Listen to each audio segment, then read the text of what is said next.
Hai, terima kasih Anda masih bersama kami. Bagi Anda yang baru saja bergabung, kami hadirkan kembali 3 berita utama hari ini.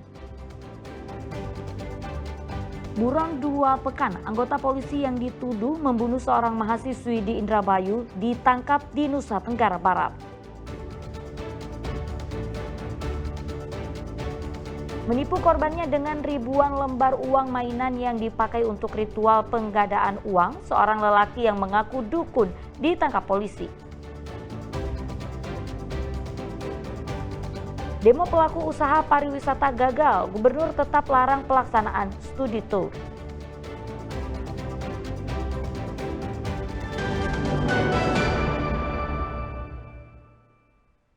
Gubernur Jawa Barat Deddy Mulyadi tetap kekeh dengan keputusannya soal study tour dan tetap melarangnya. Padahal keputusan tersebut mendapat penolakan dari pelaku pariwisata, bahkan sopir bus pernah melakukan demonstrasi di Gedung Sate. Para pelaku usaha pariwisata membatalkan unjuk rasa penolakan pelarangan study tour atau karya wisata oleh Gubernur Jawa Barat Deddy Mulyadi yang sedianya akan dilakukan Senin tanggal 25 Agustus lalu. Pembatalan tersebut disambut baik Deddy, namun ia menyatakan tetap tidak akan mengubah aturan pelarangan study tour. Kalau saya sih kan tetap pada sikap yang saya miliki bahwa studi tour itu nggak mau. Tetapi andai kata pun terjadi misalnya penurunan jumlah wisatawan, jangan menjadikan anak sekolah sebagai objek kepariwisataan. Tetapi kita benahi manajemen kepariwisataan, infrastrukturnya kita perbaiki, daerah-daerah yang jadi tempat kunjungan kita wisatanya kita benahin, nggak boleh ada parkir yang mahal, parkir liar, tiket yang berdobel-dobel. Awalnya pelaku usaha pariwisata setuju-setuju saja dengan kebijakan pelarangan study tour. Namun dampak ekonominya rupanya sangat signifikan. Paling tidak bagi usaha jasa persewaan bus pariwisata di Jawa Barat. Para sopir bus pariwisata mencatat sebelum kebijakan pelarangan mereka bisa bekerja paling tidak 15 kali perjalanan sebulan. Namun setelah pelarangan, para sopir ini lebih sering menganggur di pangkalan bus. Mereka hanya bekerja 2 atau 3 kali perjalanan saja sebulan. Penghasilan mereka pun anjlok 80%.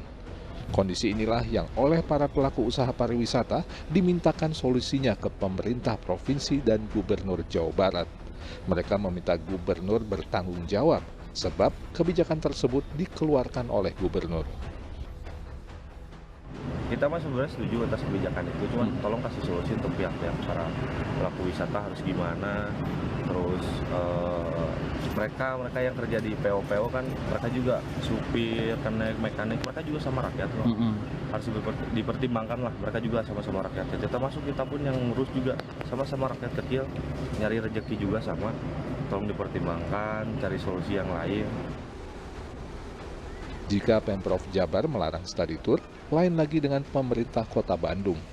Wali Kota menyatakan tidak melarang pelaksanaan study tour atau karya wisata selama tidak diwajibkan dan tidak dikaitkan dengan penilaian akademis. Ia menilai dengan aturan yang jelas, pelaksanaan karya wisata tidak akan menimbulkan dampak negatif. Selain itu, objek wisata edukatif yang selama ini menjadi tempat kunjungan karya wisata di Kota Bandung juga merasakan dampak negatif pelarangan tersebut. Studi tour dilarang apabila dihubungkan dengan prestasi akademik. Berarti masih diizinkan untuk pergi? Asal tidak dikaitkan dengan prestasi akademik.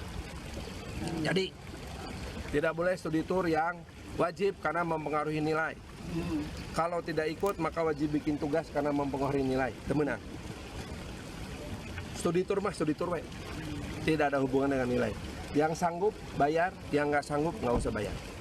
Tanggung jawab, sekerde atuh. Kepala sekolah harus dewasa, orang tua harus dewasa. Luar Jawa Barat bisa belajar? Nggak masalah juga Pak, luar Jawa Barat. Banyak sekolah SMA swasta enak ke Amerika, ke Australia. Asal tanggung jawab, tapi begitu ketahuan sama saya ada yang melaporkan, anak saya wajib ikut kalau nggak nilainya tidak bertambah, atau kalau tidak ikut harus bikin tugas, maka kepala sekolahnya dalam negeri, saya langsung diarahkan. Clear tamu? Bang, kenapa Pak masih diperbolehkan? Apakah ada dampak ekonomi atau hal lain? Seperti apa Pak? cek ke Sang Ujo. Jangan tanya saya, tanya Sang Ujo. Polemik kebijakan pelarangan karya wisata atau study tour ini juga bisa menjadi pelajaran bagi pemerintah dan para pembuat kebijakan agar mengkaji secara ilmiah dan mendengarkan suara dari seluruh pemangku kepentingan agar kebijakan yang dikeluarkan memiliki dampak negatif sekecil mungkin dan bukannya malah menimbulkan masalah baru. Muhammad Rizal melaporkan dari Kota Bandung. Ya, maraknya kasus beras premium oplosan berpengaruh pada penjualan beras premium lokal di Pasar Cikurubuk, Kota Tasikmalaya. Warga beralih membeli beras premium lokal yang dijual secara eceran. Terungkapnya kasus beras premium kemasan yang dioplos berpengaruh kepada pasaran beras premium di Pasar Cikurubuk, Kota Tasikmalaya. Jika sebelumnya pedagang beras bisa menjual 10 merek beras premium kemasan, saat ini mereka hanya menjual 2-3 merek beras premium kemasan saja. Minat pembeli terhadap beras premium kemasan pun jauh menurun. Konsumen beralih mengincar beras premium lokal. Beras premium lokal yang biasanya dijual secara eceran ini bisa laku hingga 1 ton per hari. Kalau untuk beras, kemarin ada info beras oplosannya ke premium, dampaknya lumayan sih Pak. Dampaknya kayak model dari kemasan gitu, peminatnya jadi kurang. Ya, jadi kurang. Dan takut dampak ada beras oplosan gitu. Jadi beralih ke lokalan.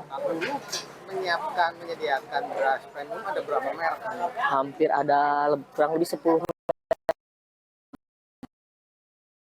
merek gitu. Nggak bisa belum beras lokal atau mungkin dari petani, tapi yang kualitas premium udah mulai masuk alhamdulillah. Dan sekarang kan mulai masuk masa panen nih. Cuman ya nggak terlalu banyak lah, tidak merata, cuma sebagian baru ada. Harga kalau yang premium lokal lagi ini bisa sehari berapa? Alhamdulillah untuk saat ini mah ya adalah setonan kurang lebih sih. Beras premium lokal di pasaran saat ini dihargai Rp14.500 hingga Rp15.000 per kilogram. Meski diminati, pasokannya dari Singaparna, Kabupaten Tasikmalaya, Garut, dan Ciamis belum stabil. Pedagang berharap dengan dimulainya musim panen, pasokan beras akan bertambah dan harga bisa ditekan agar lebih terjangkau oleh masyarakat.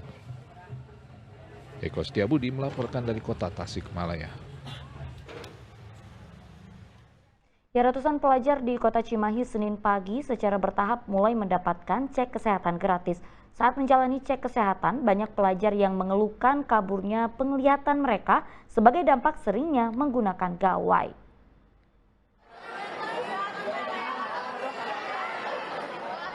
Sekitar 300 siswa SMP Negeri 6 Kota Cimahi Senin pagi mengikuti cek kesehatan secara gratis di sekolah mereka.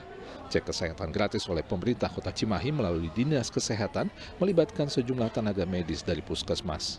Satu persatu para siswa menjalani pemeriksaan yang meliputi tekanan darah, telinga, hidung, dan tenggorokan juga mata. Pemeriksaan juga meliputi kondisi mental psikologis masing-masing pelajar. Dari serangkaian pemeriksaan, mayoritas para pelajar mengeluhkan gangguan penglihatan. Ada tinggi badan, terus kesehatan fisik, cek mata juga ada, tensi. Ada pemeriksaan kesehatan mental juga nggak? Oh iya ada. Keluhannya apa tadi, Dek? Keluhannya mungkin matanya agak sedikit minus. Akibat apa itu? Akibat biasa. Ya anak muda. Nantinya pelajar yang mengalami keluhan seperti gangguan penglihatan hingga kadar gula darah yang tinggi akan dirujuk untuk menjalani pemeriksaan kesehatan lanjutan di puskesmas agar penanganan penyakitnya bisa dituntaskan. Penglihatan dan lain-lain nanti akan kita cek kembali di puskesmas. Kemudian anak-anak yang kepala puskesmasnya menyampaikan ke saya, ada anak-anak yang ada keluhan, sering haus, kemudian juga sering kencing dan lain-lain. Ya, nanti akan kita tadi dicek kembali, kemudian cek gula darahnya. Ada beberapa yang memang kita identifikasi gulanya naik, nanti akan kami cek kembali di puskesmas. Pemeriksaan kesehatan gratis di Kota Cimahi serentak dilaksanakan di sejumlah sekolah tingkat SMP sederajat, termasuk Madrasah Sanawiyah dengan sasaran sebanyak 75.000 orang pelajar. Sebagai tahap awal, selama sepekan pemeriksaan kesehatan gratis akan rampung untuk tingkat SMP. Dengan pemeriksaan kesehatan gratis, diharapkan penyakit yang diderita oleh para pelajar bisa dideteksi secara dini dan langsung diobati hingga sembuh. Muhammad Abbas melaporkan dari Kota Cimahi.